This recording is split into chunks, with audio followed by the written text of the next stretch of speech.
Hi friends, வாங்க இன்றைக்கா எங்கள் வீட்டில் ரெகுலராக செய்யக்கூடிய ஒரு ரெசிபி இது. கார தோசைன்னு சொல்லுவோம்.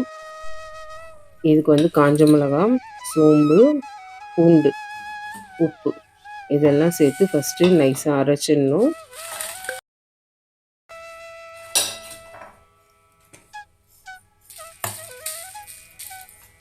உங்கள் வீட்டில் இந்த மாதிரி ட்ரெடிஷ்னல் ரெசிபி எதுனா இருந்தால் என் கூட ஷேர் பண்ணுங்கள், கமெண்ட் பண்ணுங்கள்.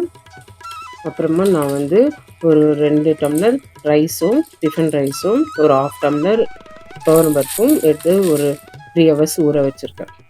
ஃபஸ்ட்டு இதை குறைன்னு அரைச்சிட்டு அது கூடவே நெக்ஸ்ட்டு ரைஸும் சேர்த்து நல்லா நைஸாக அரைச்சிக்கணும்.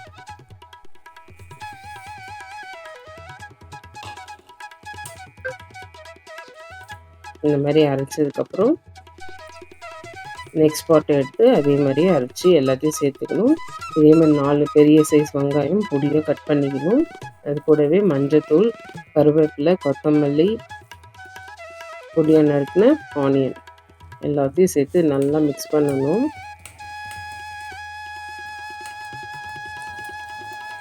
நல்லா மிக்ஸ் பண்ணுங்கள். நல்லா ஹீட் பண்ணதுக்கப்புறம் தவாவை கொஞ்சமாக ஆயில் ஸ்ப்ரெட் பண்ணிட்டு இதுக்கு வந்து நான் கடலை எண்ணெய் இருந்தால் ரொம்பவே நல்லாயிருக்கும். எண்ணெய் போட்டுட்டு அதுக்கு மேலே ஸ்ப்ரெட் பண்ணுங்கள். மீடியம் ஃப்ளேம்லேயே நல்லா வேகணும். நிறைய எண்ணெய் ஊற்றணும். எண்ணெய் ஊற்றிட்டு திருப்பி போட்டு நல்லா கிறிஸ்பி ஆகிற வரைக்கும் நல்லா ரோஸ்ட் பண்ணணும். திருப்பி போட்டும் திருப்பி எண்ணெய் ஊற்றணும். பாருங்கள் எவ்வளோ கிறிஸ்பியாக சூப்பராக இருக்குது. சாப்பிடவும் ரொம்ப டேஸ்ட்டாக இருக்கும். இதே மாதிரி நீங்களும் ஒரு தடவை செஞ்சு பாருங்கள். செஞ்சு பார்த்துட்டு எப்படி இருக்குன்ற கமெண்டில் சொல்லுங்கள். இந்த சேனலை ப்ளீஸ் ஃபாலோ பண்ணுங்கள், லைக் பண்ணுங்கள், ஷேர் பண்ணுங்கள், கமெண்ட் பண்ணுங்கள். பாருங்கள் ரொம்பவே சூப்பராக இருக்குது தோசை.